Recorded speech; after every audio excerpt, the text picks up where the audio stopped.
நான் செய்த தவறால் கர்த்தர் என்னை வெறுத்து மறந்திருப்பார் என்று நினைக்கும் ஆத்மாவே, இன்று கர்த்தர் உங்களுக்கு சொல்லுவது ஏசாயா 49:15.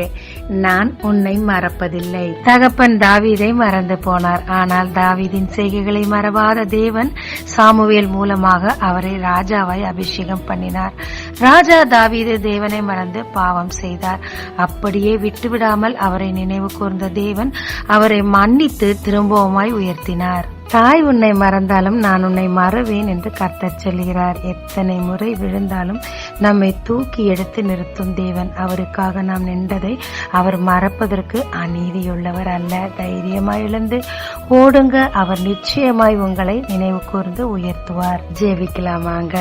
என்னை மறவாத அன்பின் தேவனே, எனக்கு குறித்ததை நீ நிறைவேற்றுவீர் என்று நம்பி உம்மை துதிக்கிறேன்.